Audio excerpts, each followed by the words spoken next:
pagi sesi siang ini. Jadwal acaranya adalah untuk pemaparan dari bidang bioteknologi, kemudian nanti bidang budidaya 2, dan terakhir bidang sumber daya. Ada juga kemudian genetiknya. 4 lagi ya?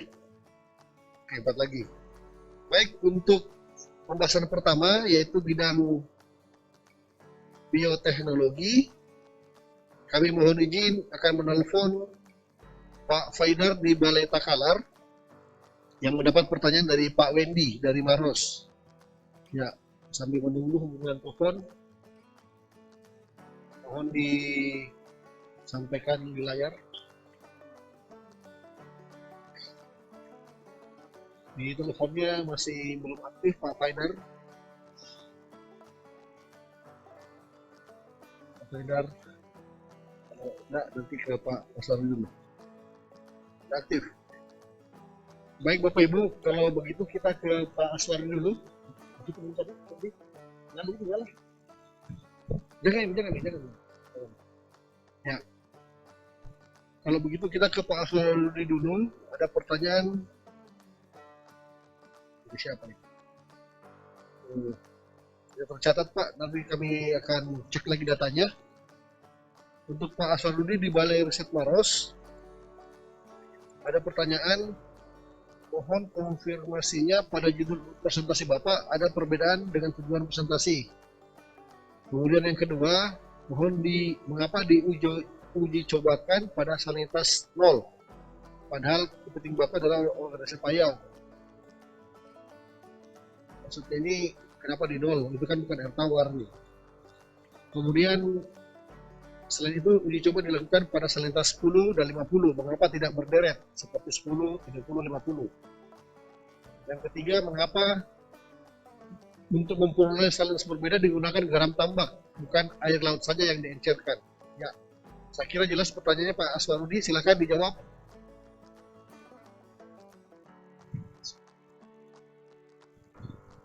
Assalamualaikum warahmatullahi wabarakatuh.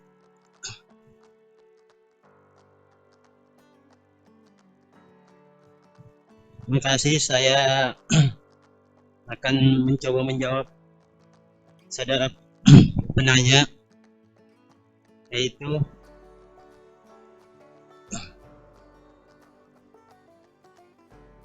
perbedaannya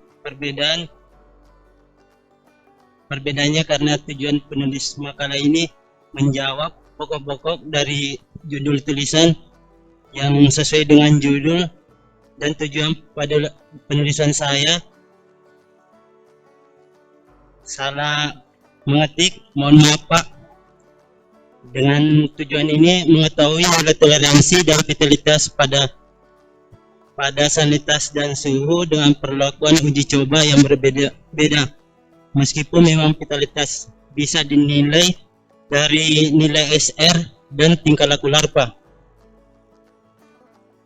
Kedua, saya akan menjawab itu mengapa diuji cobakan pada salinitas 0, padahal kepiting bakau adalah organisme payau.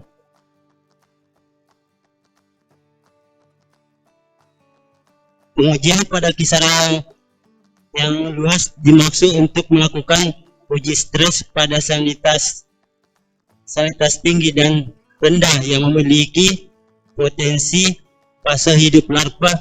Bisa saja pada kondisi lingkungan tertentu dapat mengalaminya, sehingga dapat diketahui tingkat ketahanan dan nilai toleransinya. Jadi kondisi ekstrim tersebut bukan untuk mendapatkan nilai optimumnya.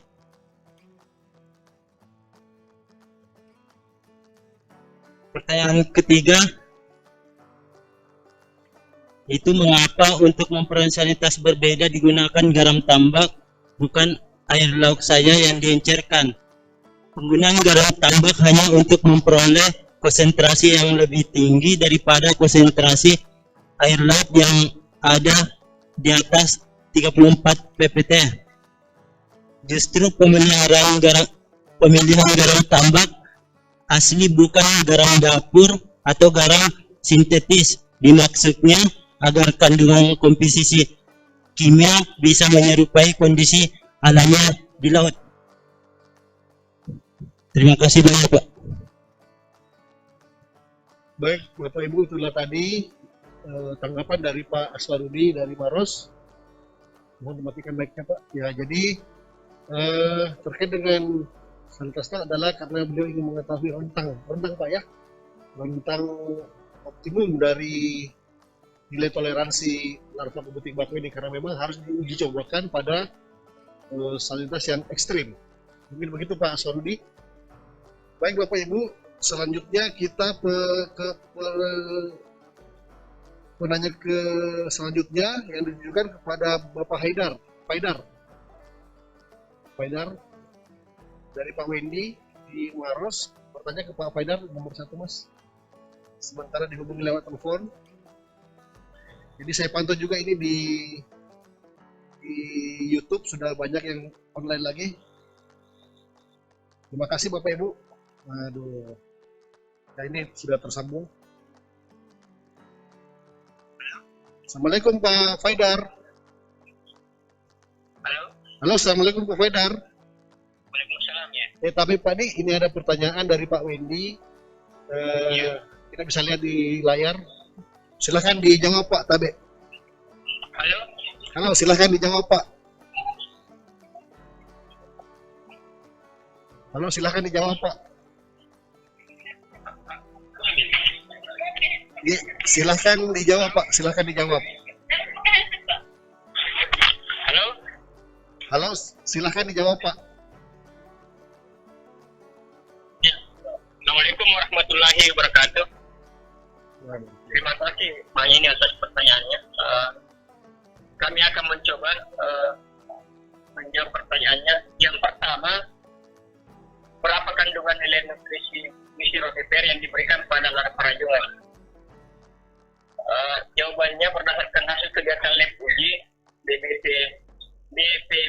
Takalar, nilai nutrisi yang diberikan untuk larva untuk protein 7,20%, lemak 2,30%, abu 0,40%, dan air 89,60%. Selanjutnya pertanyaan kedua, kenapa penggunaan glukosa tidak diaplikasikan ke pakan buatan? Menurut kami, bahwa penggunaan glukosa bisa saja diaplikasikan di media pemeliharaan maupun pada pakan buatan.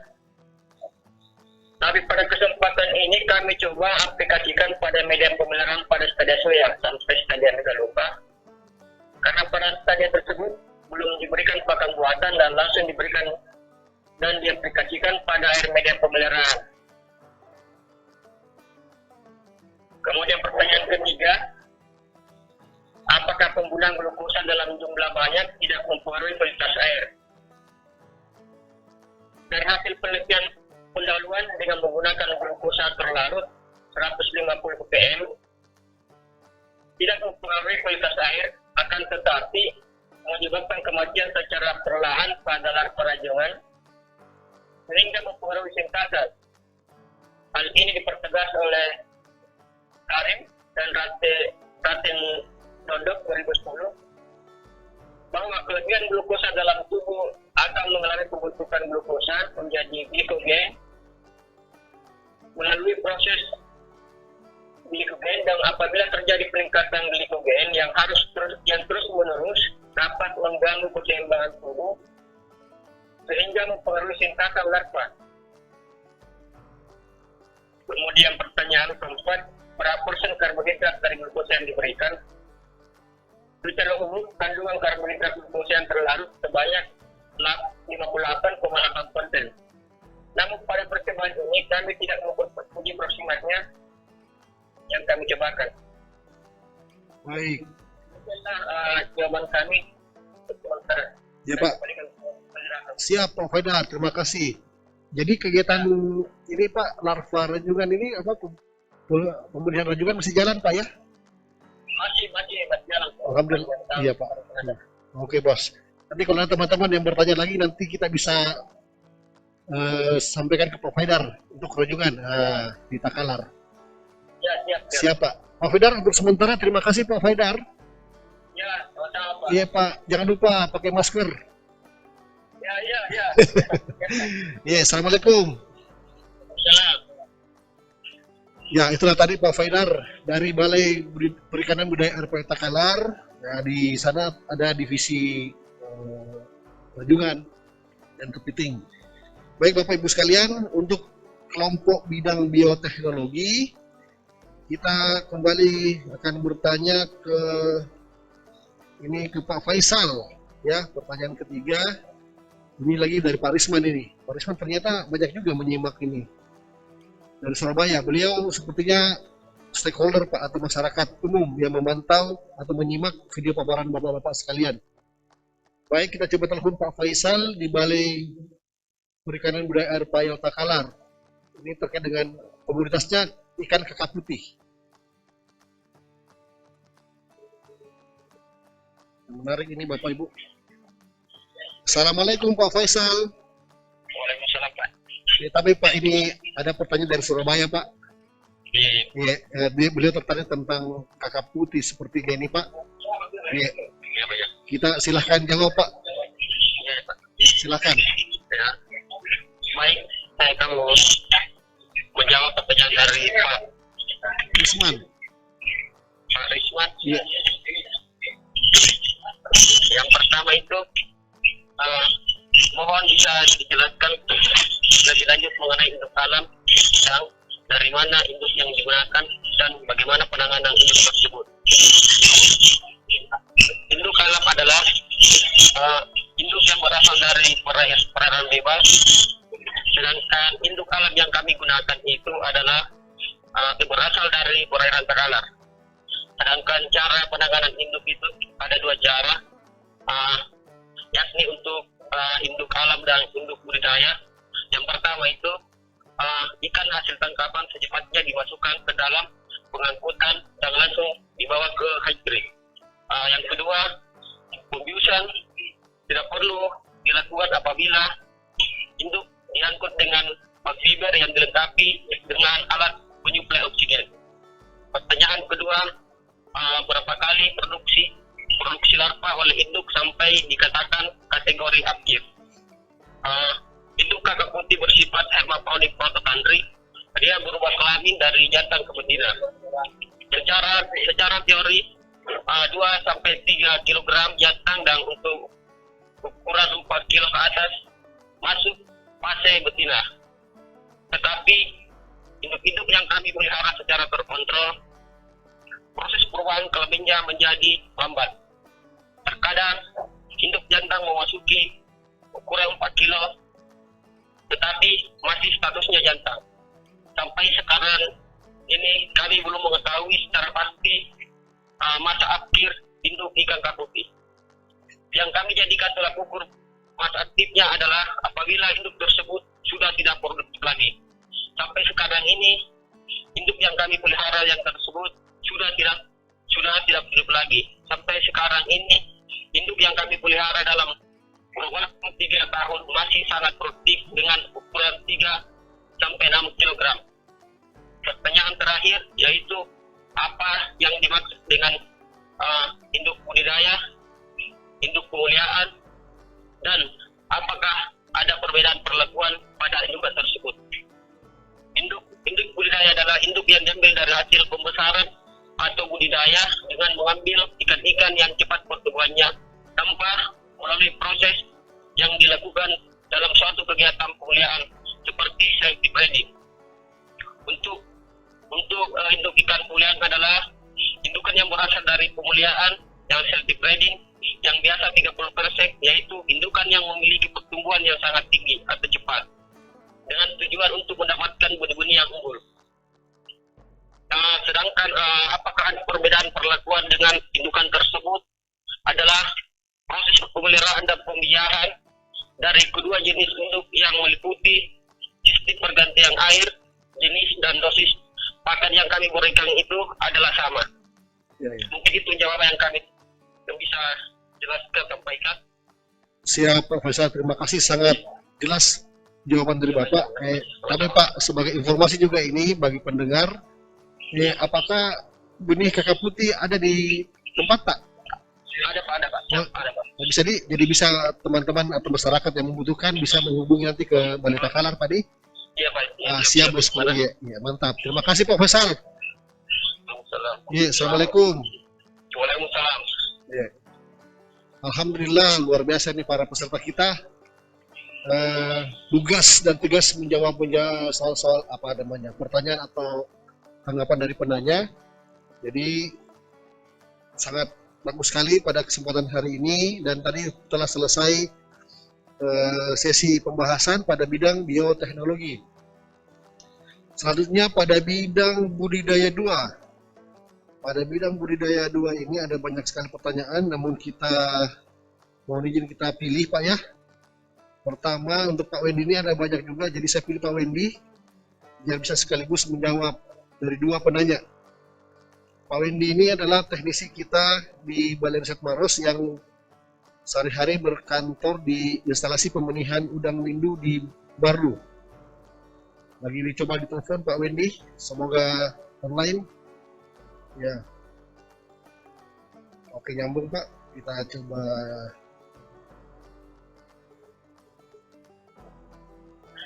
Halo. Assalamualaikum Pak Wendy. Waalaikumsalam. Kenapa? Ini kenapa? Sabar. Jangan ketawa, Pak, ini serius ini. Saya Indra Pak Wendy, Indra. Imran siapa? Indra, moderator. Imran Itakalan? Indra Jaya.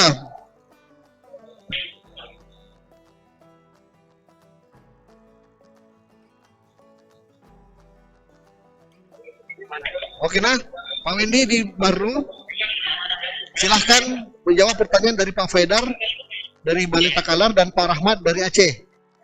Pertanyaannya sudah kami sampaikan di layar Pak, silahkan dijawab Pak. Baik, terima kasih atas waktu yang diberikan kepada saya untuk menjawab pertanyaan dari saudara Faidar dari Takalar.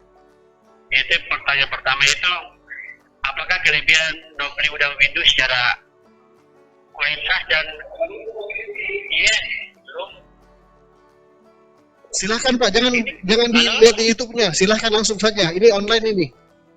Oh ya Pak, ya sudah nih Pak. Ya langsung. Ya. Oke. Halo, Assalamualaikum. Salam, jawab nih Pak, silahkan. Oh, oke. Oh ya.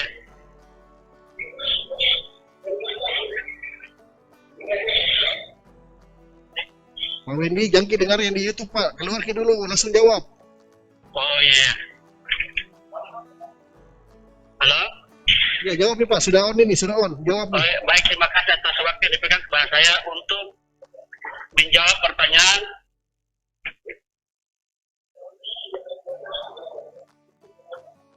Baik, terima kasih atas waktu yang diberikan kepada saya untuk menjawab pertanyaan dari Pak Faidar dari Takalar, yaitu satu, teknik inseminasi buatan yang dilakukan berdasarkan stat. Apakah kelebihan nopli udang windu secara kualitas dan kuantitas hasil inseminasi buatan dibandingkan perkawinan alami? Jadi hasil inseminasi yang dilakukan di Balai Riset Maros, jadi hasil nopli yang dihasilkan sama seperti hasil produksi yang kita produksi di Balai Maros. Jadi kualitas dan kuantitasnya hampir sama. Jadi tujuan dari inseminasi sebenarnya adalah untuk menaikkan hatching rate, daya tetas yang awalnya daya tetas udang windu akhiran Aceh itu di bawah 5%. Oke, selanjutnya pertanyaan kedua itu, mengapa induk udang windu diberikan pakan secara kombinasi dengan dosis 15% dari biomasa? Karena menurut saya dosis tersebut berlebihan. Jadi yang kami lakukan di lapangan itu kita menggunakan dosis 5%. Jadi kita memberikan dosis 5%, kita akan melakukan pengamatan apakah dosis 5% kita berikan apakah masih tersisa pada waktu pemberian pakan Jadi nanti pada waktu pagi hari kita mengecek apakah ada kelebihan dari pakai yang kita berikan dengan dosis 15%. Ternyata selama dilakukan kegiatan pemeliharaan, ternyata dosis 15% cukup untuk kegiatan inseminasi. Pernah saya baca literatur yang ditulis oleh Pak Kusnawang itu mereka menggunakan dosis pakan untuk induk sekitar 20-30%. Penulisnya Pak Kusnawang dan kawan-kawan. Baik, terima kasih.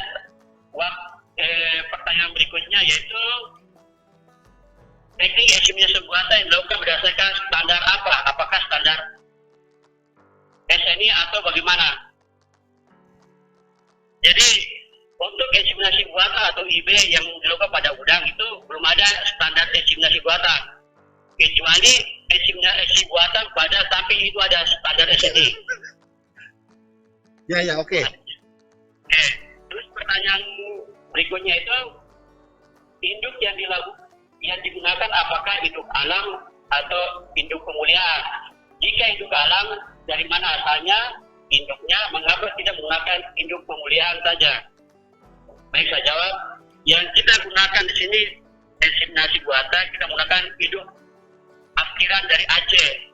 Jadi sementara kita produksi, sisa dari produksi induk yang digunakan di produksi di Balai Maros, saya seleksi induk betina yang mempunyai hatching rate-nya rendah di bawah 5%. Terus untuk menggunakan induk pemulihan, sebenarnya makalah saya yang tahun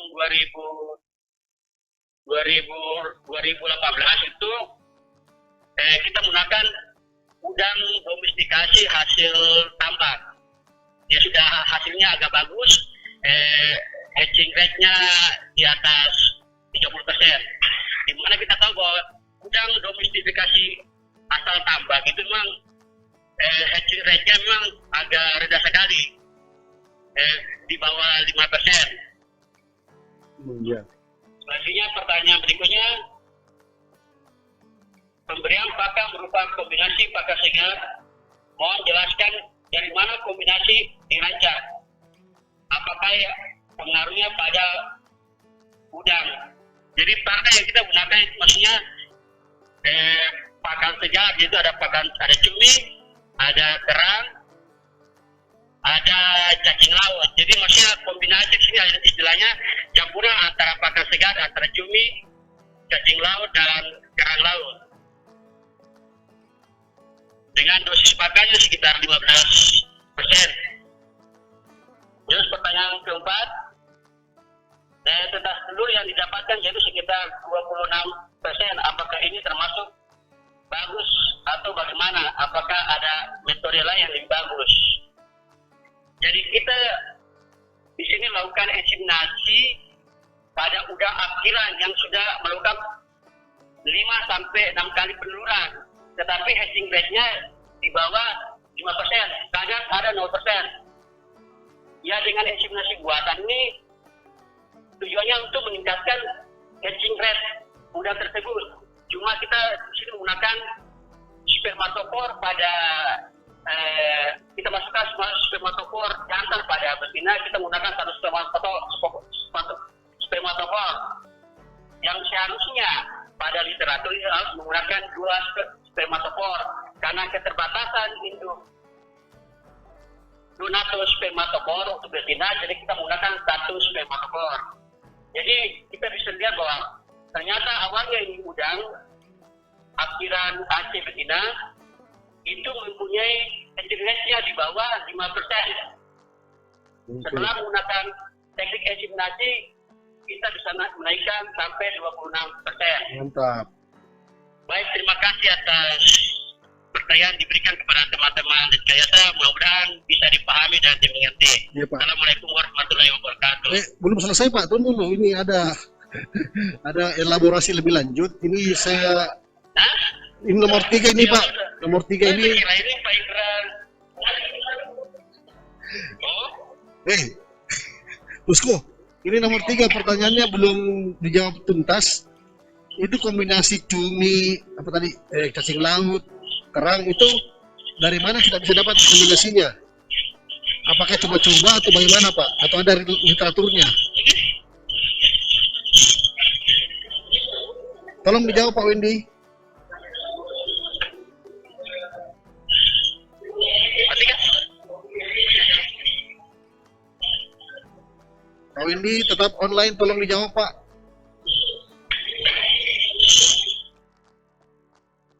Halo? Halo, silakan dijawab Pak tadi. Maksud yang pertanyaan ketiga, itu kombinasi pakan segar. Dari mana Bapak dapatkan kombinasinya? Apakah dari literatur atau dari mana Pak? Oke, baik. Ya, ini kombinasi pakan ini saya dapat dari literatur yang dilakukan oleh Pak penerusnya Pak Agus dan kawan-kawan tentang kombinasi pakan antara cumi, hati sapi, Ya. kerang laut, dan dan cacing laut. Oke Pak. Oke, jadi ada literaturnya Pak ya, ada dasarnya Pak ya. Ada literaturnya, penulisnya Pak Agus Nawang dan Pak Samuel Lante. Siapa itu Pak Gusnawang? Halo? Ya, oke Pak, terima kasih. Halo? Halo, terima kasih Pak. Oke Pak. Oh, iya. Ya jelas ya. Terima kasih banyak Pak Wendy. Terima kasih banyak Pak. Ya, jangan banyak berjemur nanti Bapak hitam. Dari sana ya Pak. Oh, sudah. Baik Pak, Assalamualaikum. Waalaikumsalam. Wah, luar biasa Pak Wendy di baru. Ya kira saya siapa Indra mana, waduh. Bahaya Pak Wendy ini. Pak Wendy, terima kasih banyak atas jawabannya. Saya yakin tadi ada beberapa memang yang perlu dijelaskan lebih lanjut, tapi nanti kita akan hubungi Bapak untuk bisa dilengkapi dan akan kami muat di proceeding nanti. Jadi semua diskusi kali ini akan kami rekam dan kami akan muat di proceeding. Baik Bapak Ibu sekalian, selanjutnya ada pertanyaan lagi dari Pak Asis di Parepare, Sulawesi Selatan. Ditujukan untuk Pak Ilham di Balai Riset Maros. Nah, ini Pak Ilham melakukan kegiatan pentengkulan udang faname dengan sistem resirkulasi. Sambil dihubungi Pak Ilham ini sehari-harinya berada di Takalar, Balai instalasi Takalar. Ya, semoga Pak Ilham bisa online ini. Assalamualaikum Pak. Salam Pak Ilham, saya Indra Pak. Ya, mohon izin Pak Ilham bisa memberikan jawaban Pak dari pertanyaan dari Pak Asis dari Parepare. Ya, bisa Pak. Ya, silakan Pak, dimulai Pak. Iya. Baiklah, saya akan memberikan jawaban atas pertanyaan yang diberikan. Pertanyaan pertama yaitu jenis protokolan udang yang ada di masyarakat saat ini, yaitu menggunakan protokolan apa dan petakan tambak atau menggunakan petakan kecil, sehingga pemeliharaan masih rendah karena pengelolaan kualitas air dengan sirkulasi sulit dilakukan dan ketersediaan oksigen terlarut terjadi penumpukan bahan organik yang dapat menurunkan nilai kualitas air. Dengan teknik protokolan dengan sistem resirkulasi dapat tingkatkan sampai 20.000 per meter kubik dengan SR 35%, karena parameter kualitas air yang dibutuhkan selalu tersedia dan sisa pakan atau proses terbuang dan tertampung di dalam tempat pengendapan.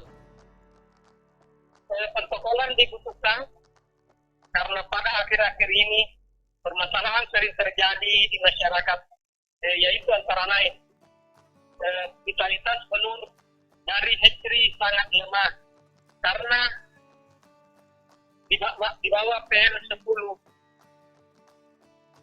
dari hatchery.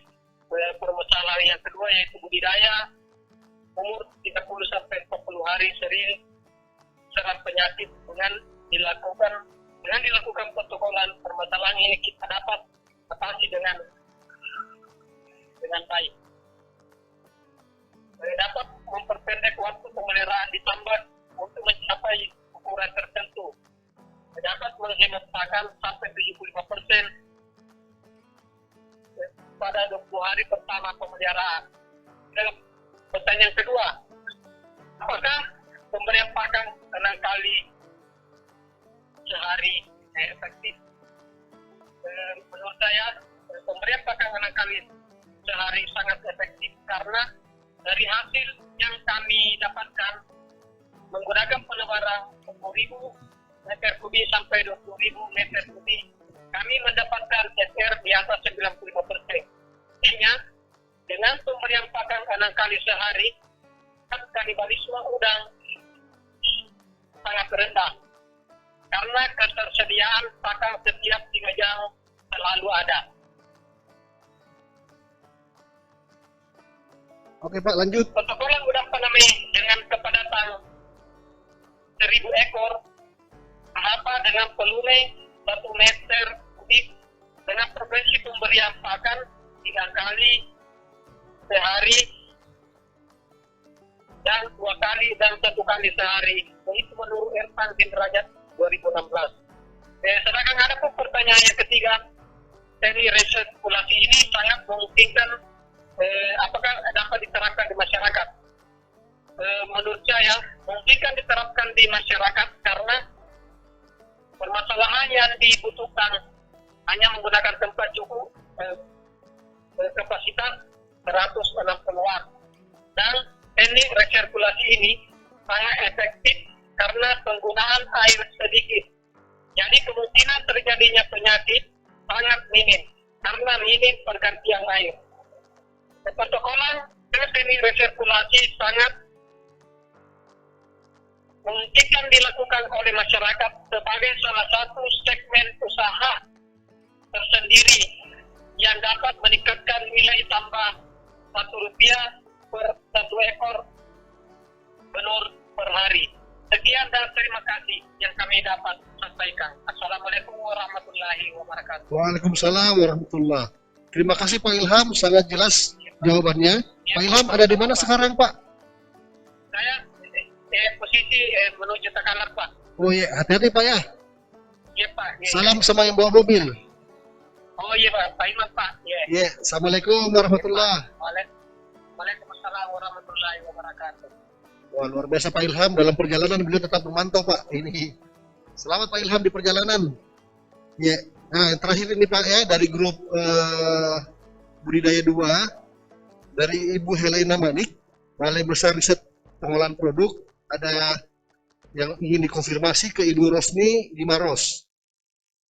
Pertanyaannya, kenapa data kadar air tidak dicantumkan? Ini mungkin perlu konfirmasi Pak ya, Ibu ya.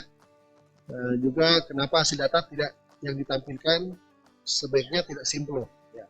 Mungkin ini Bu Rosni sudah bergabung. Assalamualaikum Bu Rosni. Salam Pak. Tapi Bu, ini ada pertanyaan dari Bu Helena dari Jakarta terkait dengan apa data kadar air pada Persimat Sargasem.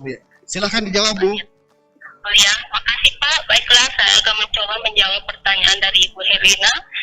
Sebenarnya begini Pak. Data hasil Proximat itu khususnya kadar air kami tidak mencantumkan karena ini hasil penelitian yang saya ambil sebagai referensi Pak. Ini menurut Jasmanto 2018. Jadi kami tidak memasukkan kadar air. Sebenarnya ada sih hasil analisa Proximat kami yang telah kami lakukan di lab, tapi itu kan tidak sesuai dengan jadwal kami. Sebenarnya itu kan jadwal kami itu analisa kandungan protein Pak.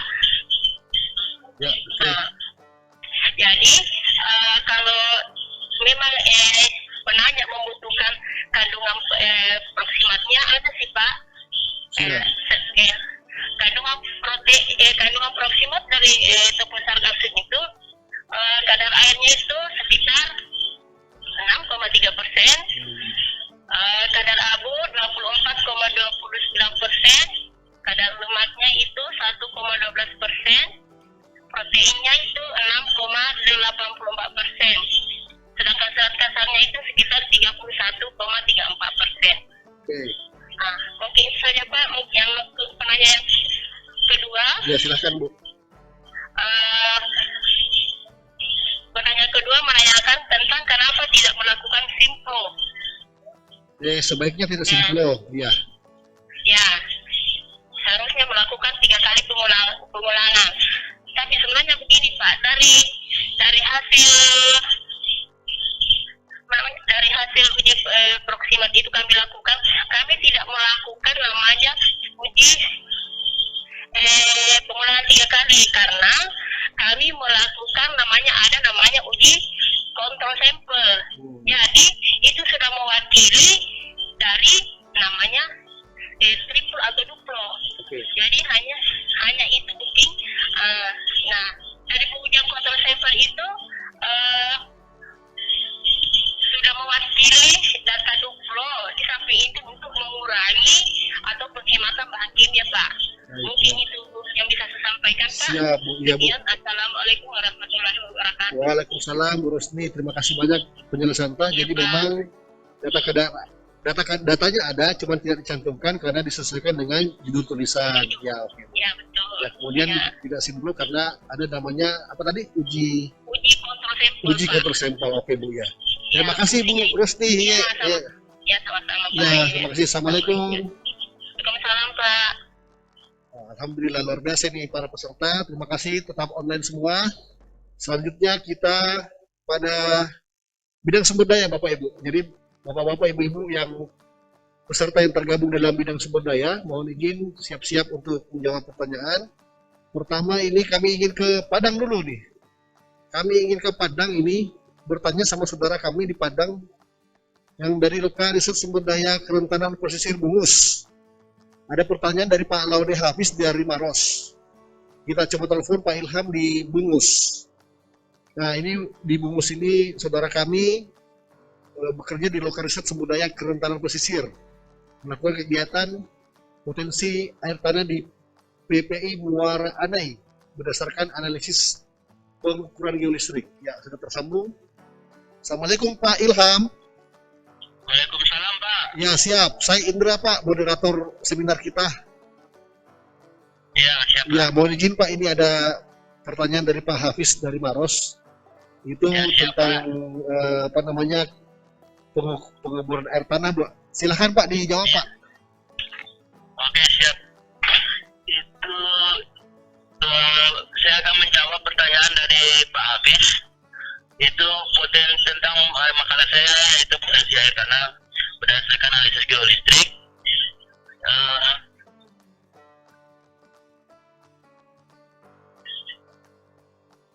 Halo? Halo, langsung Pak. Saya online ya. Silakan Pak. Ya. Ya, untuk pertanyaannya, apakah pengeboran air tanah di daerah pesisir berdampak pada penurunan muka tanah yang dapat mengganggu kestabilan pesisir? Ya, silakan. Ya, saya jawab. Dari yang pertama ini, untuk gimana untuk kestabilan itu berdasarkan suplai berapa besar kita menyuplai untuk pengambilan air tanah. Kalau untuk daerah pesisir biasanya digunakan untuk satu pelabuhan ya, seperti pelabuhan perikanan dan di mana nanti untuk penyuplaian air tanah kita cari sumber yang berpotensi besar untuk air tanahnya, volume yang terpancar dari perut bumi. Berdasarkan survei data geolistrik tergambar pada aquifer tanah. Di sana akan dihitung volume berapa tekanan, baru nanti dibikin referensi ini cocok untuk daerah untuk konsumsi rumah tangga atau sekedar kebutuhan sehari-hari, apakah untuk kebutuhan industri. Itu ditindaklanjutin berdasarkan survei dengan pengeboran. Begitu kira-kira Pak. Siap. Oke Pak, lanjut. Yang untuk pertanyaan keduanya, berapa luas area yang dapat dilingkupi dengan metode geolistrik? Itu maksud jika didapatkan potensi air tanah pada kedalaman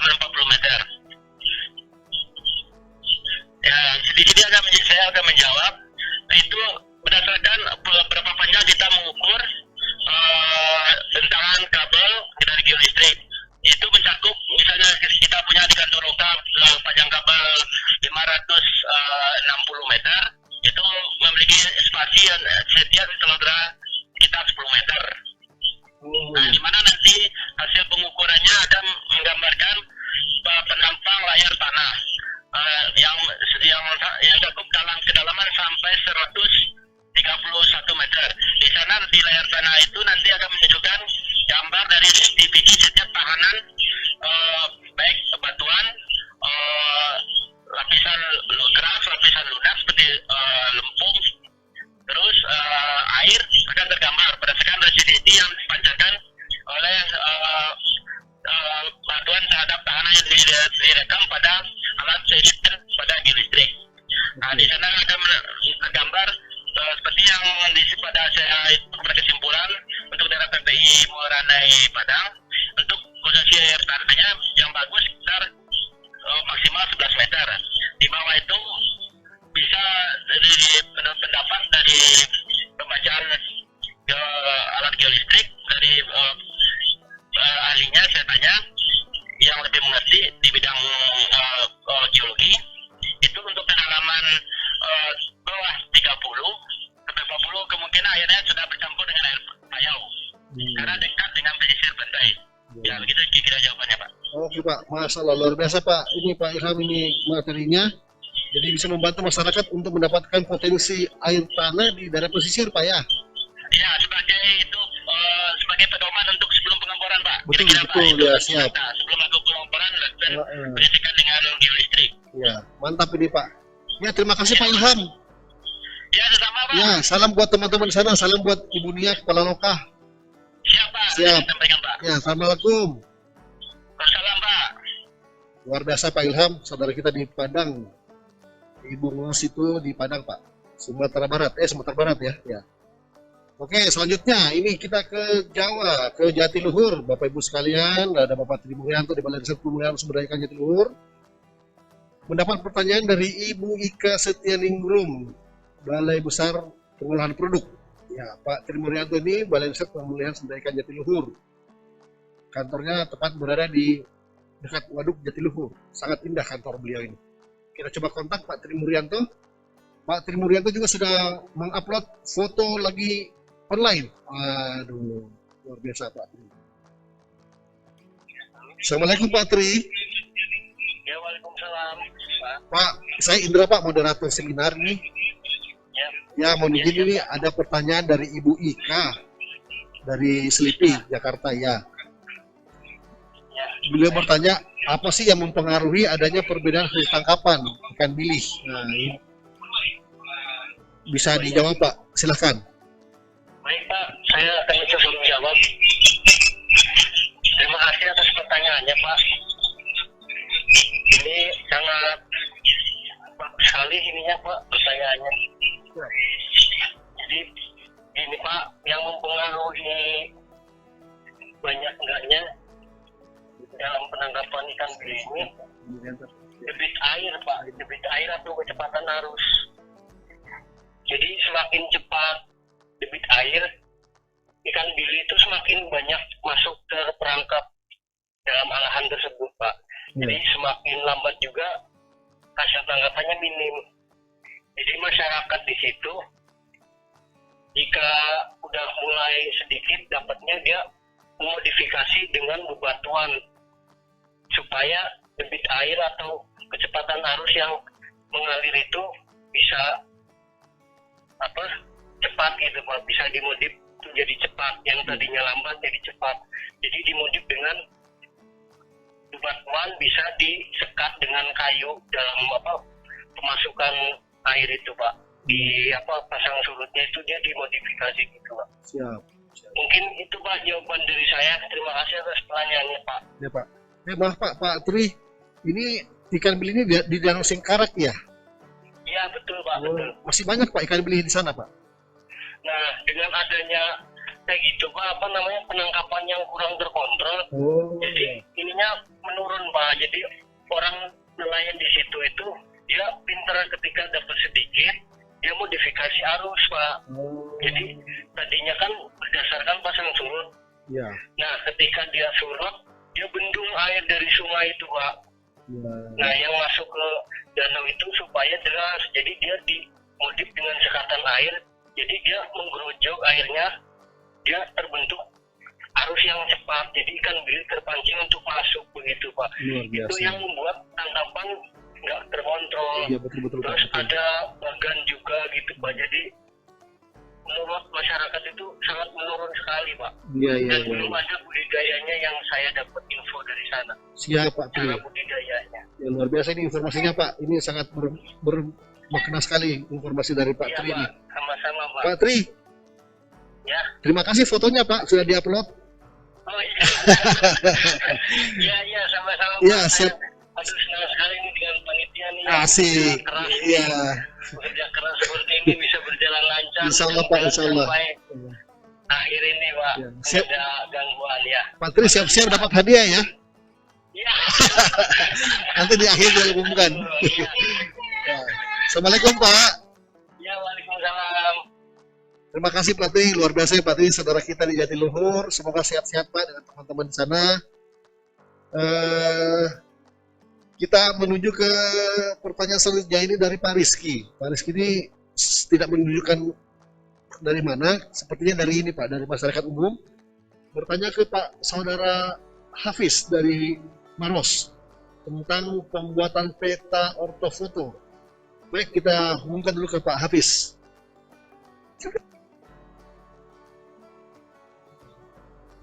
Oke Pak Hafiz, silahkan. Ini pertanyaan cukup jelas, ada 2 pertanyaan untuk Bapak. Silahkan dijawab Pak. Baik, terima kasih atas pertanyaannya. Saya akan mencoba menjawab pertanyaan pertama. Mohon jelaskan jenis drone apa saja yang dapat digunakan dalam membuat peta. Apakah setiap rekaman gambar yang diambil dari drone tersebut merekam titik GPS-nya? Nah, untuk jenis-jenis drone yang dipakai untuk membuat peta adalah jenis drone yang mempunyai spesifikasi khusus.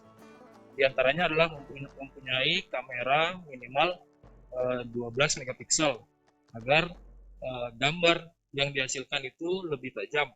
Kemudian memiliki kemampuan terbang lebih dari 20 menit. Dan menyambung pertanyaannya tadi, bagian terpenting adalah memiliki GPS. Karena setiap foto itu yang dihasilkan akan memiliki info geospasial atau memiliki titik koordinat yang khusus agar nanti pada saat diproses gambarnya dari mosaik foto itu menjadi satu kesatuan peta yang utuh memiliki info geospasial. Kemudian pertanyaan yang kedua, apa perbedaan peta yang dihasilkan dari drone dengan peta yang didapatkan dari Google Map? Hal ini berkaitan dengan akses kemudahan mendapat data. Jika Google Map saja sudah powerful, mengapa harus ada pengambilan peta dengan drone baik? Karena hasil peta yang dihasilkan dari drone itu adalah peta real time. Jadi sesuai dengan apa keadaan yang ada saat ini. Sedangkan pada umumnya peta-peta dari Google Map itu merupakan peta yang menggunakan citra lama dan beberapa berusia lebih dari 3 tahun. Nah, dapat saya sampaikan juga di sini bahwa akurasi peta dari pembuatan peta dari drone itu memiliki tingkat ketelitian yang tinggi, bahkan bisa untuk zoom sampai 1 meter itu masih jelas. Saya kira demikian jawaban dari saya. Pak Hafiz, ini terkait dengan pemetaan apa yang Bapak petakan ini Pak, tambak ya? Ya, betul Pak. Oke. Kalau dengan demikian Pak, jika ada pengadaan untuk drone ini, sebaiknya Bapak sarankan apa Pak untuk bisa juga dimanfaatkan untuk apa istilahnya peta lokasi lah ya, peta lokasi untuk batasan tambak misalkan. Baik, kalau untuk boleh sebut merek nggak ini Pak? Silakan Pak, silakan sebut merek Pak. Jadi sebagai referensi ya. Jadi ada beberapa spesifikasi drone seperti DJI Inspire, itu dia memiliki, atau DJI Mavic Pro 2, dia memiliki waktu terbang yang cukup lama, jadi areal yang tercover untuk pembuatan petanya itu jadi lebih luas. kemudian kualitas fotonya juga lebih bagus. Dan namun ada juga beberapa jenis drone yang fixed wing namanya, jadi dia tidak pakai rotor. Nah, itu memiliki jangkauan terbang yang lebih luas dan waktu terbang yang lebih lama lagi, seperti itu. Oke Pak, pertanyaan terakhir Pak Hafiz, itu drone ada pilotnya nggak Pak? Ada Pak, ada drone-nya tapi di darat Pak. Oh, pilotnya di darat, ya itu Pak menurut saya Pak. Terima kasih Pak Hafiz, jangan terlalu serius Pak Hafiz. Siap Pak, Ya, terima kasih Pak Hafiz ya, Assalamualaikum. Ya, waalaikumsalam Pak. Ya, demikian Pak Hafiz, pilot drone angkatan apa ini Pak? Angkatan udara. Terima kasih Pak Hafiz. Selanjutnya kita ke Pak Arnold, Muhammad Arnold dari Maros, mendapat pertanyaan dari Ibu Helena. Terima kasih Ibu Helena dari Selipi yang betul-betul menyimak video para peserta. Atas atensinya Pak, atas atensinya Bu. Ya, kita coba hubungi Pak Arnold. Jadi Pak Arnold ini saya kasih untuk menjawab satu aja dari Bu Helena aja. Assalamualaikum Pak Arnold. Waalaikumsalam warahmatullah. Saya Indra Pak, moderator seminar. Ya, Iya, tapi Pak, ini mohon izin Bapak menjawab satu pertanyaan saja dari Ibu Helena. Ya, Pak. silakan Pak. Ya, assalamualaikum warahmatullahi wabarakatuh. Selamat siang Bu Helena. Ya, silakan lanjut Pak. Ya, lanjut Pak. Ya, selamat siang Bu Helena. Pertanyaan ini dari Bu Helena. Yang pertama yaitu bagaimana cara penanganan sampel tanah yang dibawa ke laboratorium, apa sesuai dengan prosedur? Sebetulnya kalau di balai kami ini semua sesuai dengan prosedur, apalagi lab terakreditasi. Pada dasarnya penanganan sampel di lab kami itu dibagi semua. Yang pertama itu penanganan tanah umum, kemudian yang kedua penanganan tanah khusus. Yang tanah khusus ini termasuk di dalamnya TSM. Jadi untuk penanganan tanah TSM ini mengacu pada soil sampling dengan judul Handling Preparation and Storage for Analysis of Dried Sample in Acid Sulfate Soil Laboratory, metode with live, diterbitkan oleh Queensland Department of Natural Resources. Jadi itu acuan kami Bu. Kemudian prosedur kerjanya yaitu pertama pengambilan dan transportasi. Contoh tanah ini diambil dengan bor, kemudian contoh tanah dibersihkan dari cangkang, kayu dan batuan. Kemudian ketiga, contoh tanah yang dengan berat 0,2 kg ini diambil dan dimasukkan ke dalam kantung plastik yang telah diberi label. Kemudian selanjutnya udara yang ada di dalam kantong klip itu dikeluarkan, kemudian dimasukkan ke dalam cool box yang diberi es dan langsung dibawa ke laboratorium. Kemudian selanjutnya proses pengeringan itu pertama kertas pengering disiapkan dan selanjutnya kemudian setelah itu bukan diratakan dan tak lupa pula dimasukkan ke dalam oven karena dia harus dimasukkan ke dalam oven, tidak menggunakan kering udara. Oven itu pada suhu 80 sampai 85 derajat Celcius. Dan proses selanjutnya itu penumpukan dan kemudian terakhir diayak.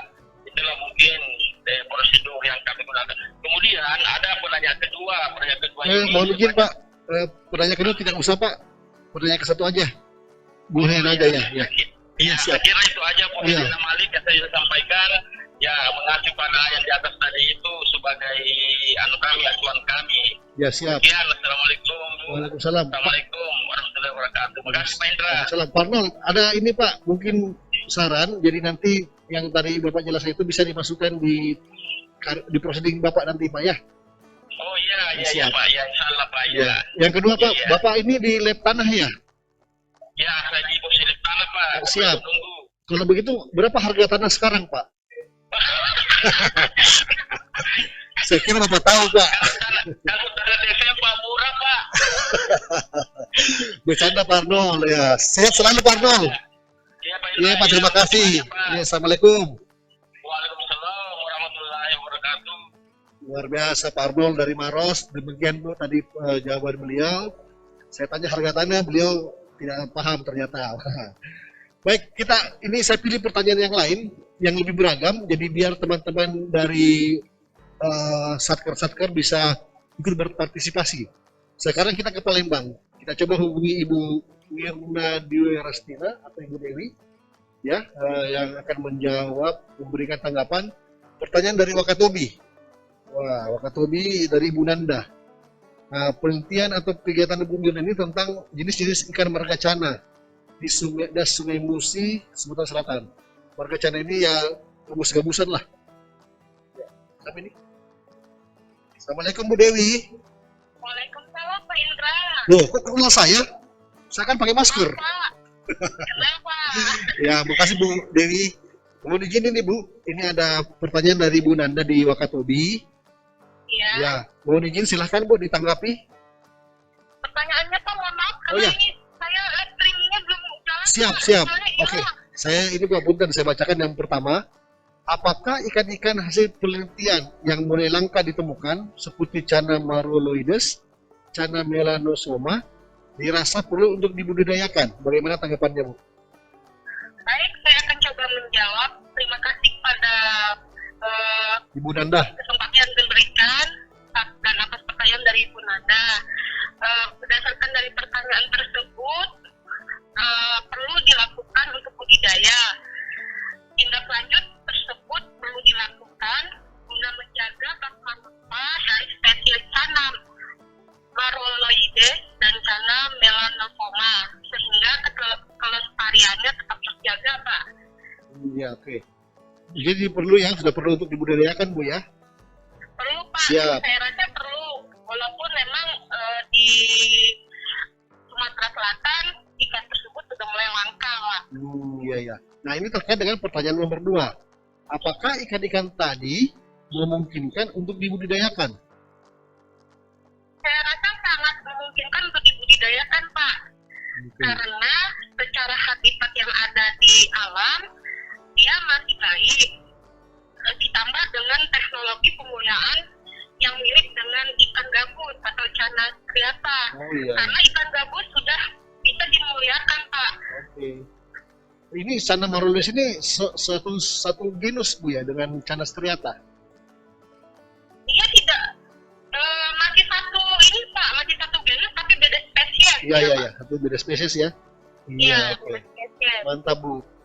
Bu, itu untuk pertanyaan yang terkait dengan penelitian margacana di Das Musi. Ini ada lagi pertanyaan satu, nggak apa-apa sekalian ya. Oh iya, Pak, silakan, Pak. Ada 59 pertanyaan lagi Bu, nggak apa-apa. Kalau saya bisa menjawabnya, insya Allah saya akan jawab, Pak. Oke Bu, ini satu lagi dari Pak Aswarudi di Maros. Terkait dengan kegiatan Ibu tentang teknik identifikasi makrosobentos di kolam Mariana. Ya. Ini Pak, pertanyaannya beliau terkait dengan lokasi kegiatan pada kolam. Mengapa perlu dilakukan pemantauan bentos di kolam tersebut? Apakah di kolam tersebut ada kegiatan budidaya atau kejadian lingkungan seperti pencemaran sehingga perlu dianalisis bentosnya? Nah, ini bertanyanya tentang mengapa pemilihan lokasinya di kolam gitu, Bu. Silakan Bu. Oh iya, terima kasih Pak atas pertanyaannya. Saya akan coba menjawab dari pertanyaan tersebut. Kenapa perlu dilakukan pemantauan bentos pada kolam tersebut? Karena inlet dan outlet dari kolam instalasi Mariana BRT PUPP bersumber dari aliran Sungai Musi. Bagaimana diketahui, instalasi tersebut berada di bagian hilir dari kota Palembang. Sementara di bagian hulu dari instalasi tersebut terdapat aktivitas industri, aktivitas rumah tangga yang menghasilkan limbah domestik dan kegiatan lainnya yang memanfaatkan air Sungai Musi sehingga memungkinkan masuknya limbah ke lokasi kolam tersebut pada saat pasang surut air Sungai Musi. Maka perlu dilakukan pengamatan bentos tersebut, Pak. Boleh ya. Oke, Bu. Masuk. Terus pertanyaan selanjutnya, apakah kolam tersebut ada kegiatan budidaya? Jawabannya, pada saat ini memang sedang dilakukan kegiatan paspaduka ikan tembakau atau Heliosperma temiki, Pak. Oh iya. Oleh sebab itu, satu indikator biologi yang dapat menentukan tingkat kualitas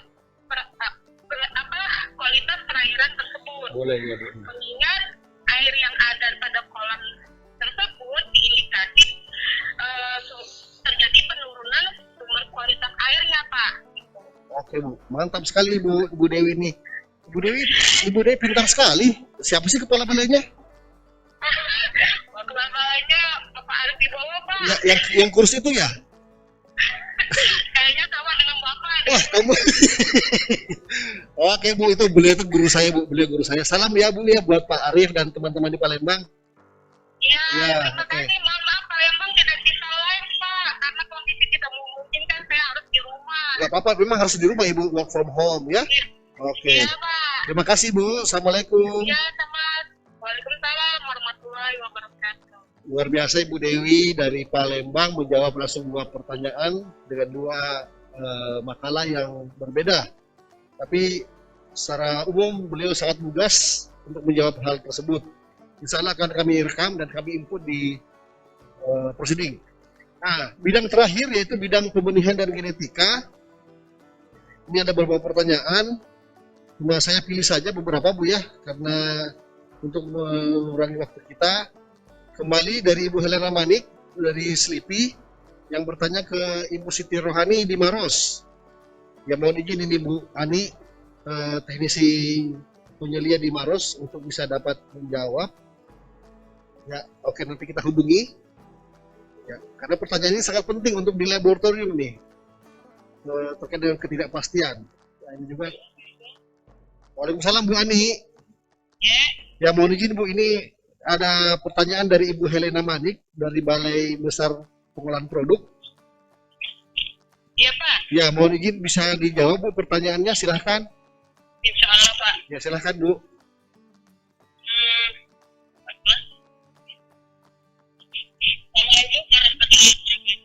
Waalaikumsalam warahmatullahi. Baiknya, saya coba akan menjawab pertanyaan dari Ibu Helena. Ini saya ada beberapa pertanyaan, ada 3. Pertanyaan pertama, dalam diagram alur atau desa ini dikatakan kertasari ditimbang. Apakah sebelum ditimbang dilakukan pengeringan dahulu sebelum dipakai? Karena itu juga sebagai sumber kepastian. Baiklah saya jawab. Kertasari yang ditimbang sebelumnya dilakukan pengeringan dalam oven pada suhu 103 sampai 105 derajat Celcius selama 1 jam. Kemudian dilakukan pendinginan dalam desikator. Nah, ini dilakukan pengeringan dan pendinginan diulangi sampai berapa kali sehingga diperoleh bobot cetak atau berat konstan. Untuk pertanyaan kedua, apakah tidak dilakukan pengulangan pada tiap sampel minimal 3 kali pengulangan TSS? Sesudah itu baru dicari sumber kepastiannya. Jawabannya, pada penentuan preskripsi atau repeatability TSS dilakukan pengukuran air laut sebanyak 7 kali ulangan untuk memperoleh nilai SD. Jadi itu dilakukan pengulangan seperti yang terlihat pada pengukuran kami yang itu di tulang ikannya. Juga di bahwa itu adalah sumber ketidakpastian, salah satunya adalah pengulangannya. Untuk jawab pertanyaan yang ketiga, teknik perhitungan ketidakpastian ini dilakukan kapan? Apa setiap uji TSS atau jika ada parameter atau jika ada permintaan atau ada audit atau asesmen, karena ini membutuhkan waktu lebih lama. Jawabnya, pengukuran ketidakpastian dilakukan apabila ada perubahan komponen-komponen yang menjadi sumber kesalahan, seperti pada perubahan nilai hasil kalibrasi neraca maupun yang setiap tahunnya kami melakukan kalibrasi eksternal dan pencantuman nilai kepastian pada laporan hasil uji itu dicantumkan jika ada permintaan dari customer. Saya kira ini jawaban dari saya. Semoga Ibu Helena dapat mengerti jawaban saya. Sekian, terima kasih. Assalamualaikum warahmatullahi wabarakatuh. Waalaikumsalam warahmatullahi wabarakatuh. Terima kasih Bu Ani atas tanggapannya. Nanti juga kalau ada tanggapan dari Bu Helena, nanti beliau akan sampaikan ke panitia untuk sama-sama kita input di proceeding Bu ya. Ya, insya Allah. Ya, terima kasih banyak Bu Ani. Sama-sama. Assalamualaikum. Waalaikumsalam warahmatullahi wabarakatuh. Oke, pertanyaan selanjutnya saya ingin menuju ke ini dulu Pak operator ke Depok. Nah, Depok ini karena ada biar mendapatkan giliran juga Pak ya, mohon izin ini Bapak Ibu sekalian. Teman kita di Depok, Pak Bayu, itu mengadakan penelitian tentang kadar lutein pada ikan rainbow, ini ikan hias. Nah, ini juga bisa memberikan gambaran terkait dengan apa yang telah beliau lakukan. Nah, kita akan hubungi beliau, nanti bisa mendapatkan sedikit penjelasan buat teman-teman ya. Ya, di Depok. Ya. Jadi semua. Assalamualaikum. Assalamualaikum. Waalaikumsalam Pak. Ya, halo Pak Bayu, apa kabar? Alhamdulillah sehat. Gimana Pak kabar di sana Pak? Ya, alhamdulillah sehat Pak, sama-sama Pak. Ya, mohon izin ini Pak Bayu, ada pertanyaan dari Ibu Dewi di Maros. Karena penelitian kegiatan Bapak ini terkait unik ya, kadar lutein ini belum banyak yang tahu mungkin Pak ya, jadi mohon izin ada pertanyaan. Iya Pak. Jadi silahkan Bapak menjawab atau menanggapi. Ini ada 3 pertanyaan ya Pak ya? Ya, 3 pertanyaan Pak, silahkan. Ya baik. Terima kasih atas pertanyaan yang diberikan kepada saya. Oke, yang pertama pertanyaannya, selain lutein apa saja kandungan yang dapat menunjukkan karotenoid pada ikan? Coba saya jawab. Untuk kandungan selain lutein pada ikan itu ada 800 jenis karotenoid Pak. Gitu. Ya. Tapi selain lutein yang utama itu biasanya astaxanthin dan santaxanthin Pak. Jadi ada 3 kandungan karotenoid yang utama pada ikan hias Pak. Gitu. Yang kedua, apakah analisis kadar lutein ini sudah standar SNI atau standar apa yang digunakan? Untuk analisis kadar lutein secara HPLC ini belum ada Pak standar SNI-nya. Gitu. Siap. Kita hanya mengacu pada masing-masing jurnal internasional Pak. Baik Pak. Ya. Nah, Lanjut untuk Pak. yang ketiga, mengapa titik pengukuran pada ikan dilakukan di otot, kulit, dan sirip? Analisa ini dilakukan pada otot, kulit, dan sirip karena pada ketiga tempat tersebut merupakan tempat penyimpanan atau deposisi karotenoid terbanyak pada organ tersebut. Selain itu, warna kulit dan sirip ini adalah kriteria penting pada ikan hias. Itu, Pak. Itu jawaban dari saya, Pak. Baik Pak Bayu, ini saya coba elaborasi pertanyaannya Pak. Kalau begitu, pada ikan lain pun bisa dianalisis kadar luteinnya Pak ya, pada ikan lain. Ya, bisa Pak gitu. Oh ya, mantap saya. Kalau ikan hiu bisa ikan hiu. Bergantung Pak, dia ada karotenoidnya. Oh, jadi karotenoid itu pada beberapa ikan saja Pak ya? Iya, kan dia ada kandungan warnanya juga Pak, nanti Oke. dilihat ada warna apa gitu, terus sesuai dengan standar yang digunakan juga Pak. Siap Pak Bayu. Ini maaf Pak Bayu, ini kita sambil bertanya sambil guyon-guyon dikit Pak Bayu. Siap. Pak Bayu lagi kerja di mana nih Pak? Makassar nih Pak. Hah? Gimana? Pak jadi ke Makassar kita nih. Iya itulah, padahal kita sudah rancang ya Pak ya. Siap. Pak Bayu lagi di rumah atau di kantor nih Pak? Lagi di rumah ini Pak. Iya, jangan kemana-mana Pak. Di Depok masuk zona merah Pak. Wah, Iya. insya Allah udah sembuh Pak. Mudah-mudahan ya Pak. Yang lain, Amin Pak ya. Pak Bayu terima kasih banyak. Iya, siap. Ya, assalamualaikum. Waalaikumsalam, terima kasih ya Pak. Ya sama-sama Pak. Oke, tadi Pak Bayu di Depok, alhamdulillah beliau sehat-sehat saja dan kita sudah sedikitnya paham lah Pak ya, mengerti tentang apa itu lutein. Selanjutnya, mohon izin kita akan menuju ke Makalar. Nah, Pak Amri ini karena mohon izin karena saya pilih pertanyaan ini karena yang bertanya adalah masyarakat ini Pak. Sepertinya masyarakat yang ingin mengetahui tentang kaulerpa. Kaulerpa ini adalah jenis rumput laut yang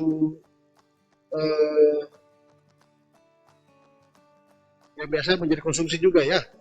Baik, kita coba bertanya kepada beliau terkait dengan kaulerpa, Pak Muhammad Amri. Ada nomornya ya? Nah, kalau gitu kita cancel saja. Oke, mohon maaf Pak. Oke, selanjutnya saya ke Pak Basomuin ya, Pak Basomuin di Maros. Ada pertanyaan dari Bu Helena Balai Riset Balai Besar Riset Pengolahan Produk. Ini terkait dengan pengamatan rumput laut jenis Glacialia di tambak. Jadi memang Pak Baso ini sangat rutin melakukan kegiatan-kegiatan pengamatan pengembangan rumput laut Glacialia. Ya. Assalamualaikum Pak Baso. Halo, assalamualaikum Pak. Halo, assalamualaikum Pak. Iya, Pak Baso, bisa dijawab pertanyaannya dari Ibu Helena Pak, silahkan. Silahkan Pak dijawab. Oh iya. Mulai nggak, Pak? Ya, dimulai Pak, silahkan mulai Pak. Iya, silahkan. Iya. Terima kasih atas pertanyaannya Pak. Iya, iya Pak. Iya, waalaikumsalam Pak. Pak Baso, jangan dengar dari YouTube Pak, dengar dari suara saya di telepon saja Pak. Iya, iya Pak. Oke, lanjut Pak, lanjut Pak Baso. Terima kasih atas pertanyaannya Pak. Pertama, mengapa pengamatan kualitas air dilakukan 7 hari sekali? Adakah literaturnya? Kenapa tidak dilakukan 15 hari sesuai dengan pengamatan pertumbuhan? Jawabannya adalah untuk pengukuran kualitas air yang setiap minggu atau 7 hari sekali untuk parameter institut seperti suhu, salinitas, pH dan alkalinitas, sedangkan untuk sampling lengkap dilakukan 15 hari sekali. Dan pengamatan dilakukan setiap 7 hari karena untuk memonitor kondisi perairan di tambak sehingga dapat dilakukan tindakan bila terjadi perubahan kondisi secara mendadak atau tiba-tiba.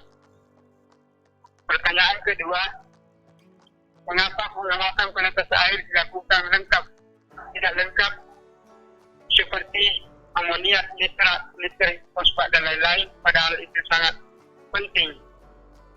Jawabannya adalah pengamatan lengkap dilakukan 15 hari sekali untuk data parameter kualitas air seperti nitrat, nitrit, amoniak, fosfat dan biote. Saya tidak masukkan datanya dalam tulisan ini. Oh, tapi ada datanya Pak ya? Iya, Oke. karena bisa kualitas airnya dilakukan di lab kualitas air di Maros. Oh siap, lanjut Pak, lanjut. Pertanyaan ketiga, dikatakan laju pertumbuhan rumput laut baik berdasarkan apa? Adakah literaturnya seperti kualitas air yang ada literaturnya? Jawabannya adalah laju pertumbuhan sebesar 2,43 sampai 3,27% per hari. Dikatakan masih tergolong baik karena tidak jauh berbeda dengan beberapa penelitian sebelumnya. Seperti Ujian Ingrum 2014 memperoleh lagi pertumbuhan bibit rumput laut hasil kultur jaringan pada provokasi ditambah berada pada kisaran 2,33% sampai 3,31% per hari. Jaya 2005 dan dalam penelitiannya melaporkan tingkat pertumbuhan rata-rata dan diperoleh berkisar 2 sampai 3,5%, 2 sampai 3,5%. Sugiarto 2005 dalam penelitiannya memperoleh laju pertumbuhan rumput laut berkisar 2% sampai 3%. Sedangkan Mustafa dan kawan-kawan 2010 bahwa laju pertumbuhan rumput laut dulu berada berkisar 1,5 sampai 3,63%. Terima kasih Pak. Baik Pak Baso, terima kasih. Ini ada sedikit mau konfirmasi Pak Baso. Kalau itu bibit yang Bapak pakai, bibit rumput laut yang Bapak pakai di lokasi Bapak, itu dari mana Pak? Ini kultur jaringan Pak. Oh, kultur jaringan. Dari lab kultur jaringan Pak ya? Iya. Sampai sekarang masih digunakan? Pak, saya bandingkan itu hari Pak, kultur jaringan dengan rumput lokal di sini. Oke, yang bagus mana Pak? Yang bagus kultur jaringan Pak. Oh iya. Tapi itu datanya semua ada Pak ya, sebagai informasi nanti. Oke, mantap Pak. Pertanyaan selanjutnya Pak, itu rumput laut sekarang jenis Glacialia, itu harganya berapa Pak di pasaran sekarang ini? Kering Pak. Kering atau Kering. 3.000 Pak sekarang. turun harganya Pak ya? Iya, rendah Pak. Rendah ya. Kalau biasanya pengalaman Bapak paling tinggi berapa harga rumput laut? Pernah 9.000 Pak. Terus 9.000. Baik, Bapak Ibu sekalian, ini juga informasi sekaligus untuk Ibu Helena Manik bahwa kami ditugaskan oleh Bapak Kepala Badan untuk berkolaborasi dengan Balai Besar Pengolahan Produk karena ternyata bisa ada hasil penelitian dari teman-teman Balai Besar, yaitu memanfaatkan rumput laut untuk membuat bioplastik. Nah, ini sangat bermanfaat ini nanti. Ya, nanti kita jadi stok di rumput laut di Marana ada Pak ya stoknya? Baru mau mulai Pak. Tapi bisa Pak ya diusahakan ya. Iya, insya Allah Pak. Ya, insya Allah karena teman-teman dari Balai Besar Pengolahan Produk juga akan diarahkan ke Marana untuk sama-sama melakukan pengembangan bioplastik dari bahan rumput laut. Iya, Pak. Ya, luar biasa Pak Baso. Masih nonton bareng di sana Pak? Iya, ya Allah Pak. Allah Wih, ada bakar-bakar ikan? Oke Pak Baso, terima kasih jawabannya Pak Baso. Salam untuk teman-teman. Ya, Assalamualaikum. Waalaikumsalam warahmatullahi wabarakatuh. Ya. Alhamdulillah, terima kasih Pak Baso. Jadi tadi Ibu Helena, teman-teman sudah memberikan tanggapan untuk Pak Baso. Jadi memang datanya ada Pak, Bu, terkait dengan nutrien data. Namun untuk penulisan Pak Baso ini tidak dimasukkan dalam tulisan. Nanti mungkin salah menjadi syarat untuk dapat dimasukkan ke naskah. Bapak Ibu sekalian, demikian sudah berakhir 7 bidang kita bahas sama-sama setelah video paparannya Bapak Ibu saksikan di YouTube. Pertanyaan sudah kami kolaborasikan dengan peserta. Alhamdulillah sudah semua ditanggapi, dan jangan ragu, rekamannya tetap akan kami muat di dalam proceeding nanti yang akan diterbitkan secara online dalam bentuk proceeding. Selanjutnya ini saya dapat kode dari panitia ini Pak, ada pengumuman penting terkait dengan janji panitia yang mengupload foto. Berapa orang Pak? 4 masuk, jadi 4 orang dapat hadiah. Baik, kita lihat di layar yang mendapatkan hadiah yaitu yang pertama Bapak Tri Muryanto. Alhamdulillah, terima kasih telah berpartisipasi Pak Tri dan juga mengikuti saran panitia untuk mengupload foto di mana nih? Di Twitter atau di mana nih? Di Instagram. Wah, ternyata Pak Tri ini milenial juga ya. Selamat dapat hadiah Pak. Apa hadiahnya? Hadiahnya adalah, kata panitia adalah, nanti japri. Panitianya sangat tawadu Pak, tidak mau ketahuan. Oke, selanjutnya yang kedua, Ilham. Woi, dari Bogos, saudara kita dari Padang, juga mengupload foto. Wah, ini screenshotnya luar biasa. Itu ada moderator pakai udeng. Nah, terima kasih Pak Ilham, luar biasa. Ada ininya lagi, ada apa namanya tuh? Backgroundnya lagi. Pak Ilham juga mendapatkan hadiah. Hadiahnya untuk Pak Ilham khusus naik haji. Kalau mampu Pak, kalau Bapak mampu. Kalau dari panitia nanti dihubungi oleh panitia. Oke, selanjutnya kita lihat hadiah Ibu Dewi Palembang. Nah, ini Ibu Dewi tadi yang menjawab pola Mariana. Terima kasih Bu Dewi. Tetap sehat di rumah masing-masing, dan Bu Dewi ini juga membuat berapa video paparan? 3 video paparan ya yang beliau buat. Luar biasa Ibu Dewi. Ya, terima kasih Bu Dewi. Ibu juga dapat hadiah. Selanjutnya Ibu Ratna Amalia dari Serang. Wih, terima kasih Bapak Ibu Ratna. Beliau last minute peserta yang mendaftar, dan terima kasih partisipasinya, langsung juga membuat upload foto. Terima kasih Bu Ratna sekali lagi dari Serang. Selanjutnya habis. Oh, cuma 4 orang yang upload foto. Ya, oke. Ya, demikian. Apa lagi yang mau tampilkan? Sudah cukup ya. Demikian Bapak Ibu sekalian, yang 4 orang tadi akan kami hubungi lebih lanjut, termasuk Bapak Ibu yang perlu konfirmasi pertanyaan. Jika ada saran-saran, silahkan Bapak Ibu sampaikan ke panitia. Ini ada, saya bacakan juga ada tanggapan dari Ibu Sri Rejeki, atau biasa kita panggil Ibu Titut Suryanto. Bibit rumput laut yang ada di Marana adalah hasil kultur jaringan yang telah dikembangkan oleh masyarakat dan diremajakan kembali dengan seleksi massa untuk menjaga kestabilan kualitas sumber laut. Alhamdulillah. Terima kasih Bu Titut. Nanti bisa berkolaborasi dengan Ibu Helena karena akan ada kegiatan bersama dengan Balai Besar Pengembangan Produk. Selanjutnya, acara selanjutnya kita lihat, agenda selanjutnya adalah sudah penutupan. Bapak Ibu, sudah mendekati jam 3, memang sudah waktunya kita penutupan. Jadi para peserta yang sedang online, Bapak Ibu, saya punya masker biar kelihatan mukanya. Ya. Jadi saya atas nama panitia dan atas nama Balai Riset Perikanan Budidaya Air Payau dan Penjualan Perikanan Maros, selaku host dari kegiatan ini menyampaikan terima kasih sebesar-besarnya atas atensi Bapak Ibu. Bisa dengan meminta para pakar dari kantor Bapak Ibu sendiri untuk memberikan informasi kepada teman-teman teknisi di seluruh Indonesia. Nah, dengan media ini kita sama-sama belajar karena ini juga baru pertama kami lakukan dan ternyata cukup efektif, namun ada beberapa hal yang perlu kita perbaiki sama-sama. Jadi itu review dari kami terkait dengan pelaksanaan seminar online ini, terkhusus kepada panitia yang telah merancang ini, yang telah mengupload foto ke YouTube, yang telah membuat aplikasi dan undangan serta merekam semua dari materi, dan rekaman ini tetap dapat Bapak Ibu nikmati di akun YouTube Balai Maros. Terima kasih Bapak Ibu, salam hormat dari kami. Mohon maaf apabila ada kesalahan, apabila ada salah kata dan canda-candaan yang kurang berkenan di hati Ibu. Selanjutnya makalah-makalah yang telah masuk akan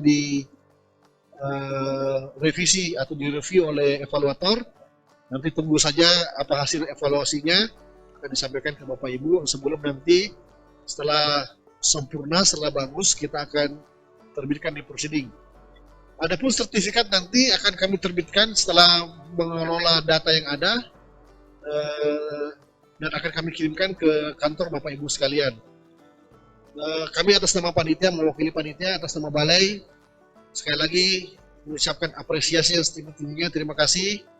Salam hormat buat para kepala balai, kepala UPT, kepala balai besar yang telah mendukung acara ini, dan semoga kita selalu diberi kesehatan dan wabah atau musibah ini tetap cepat berlalu. Semoga kita bisa bertemu dalam seminar tahun depan yang lebih akrab lagi. Kita sudah bisa berjabat tangan untuk seminar tahun depan. Demikian kita tutup acara kita dengan doa akhir majelis. Bismillahirrahmanirrahim. Subhanakallahumma wa bihamdik, asyhadu an la ilaha illa anta wa astaghfiruka wa atubu ilaik. Wabillahi taufiq wal hidayah. Wassalamualaikum warahmatullahi wabarakatuh.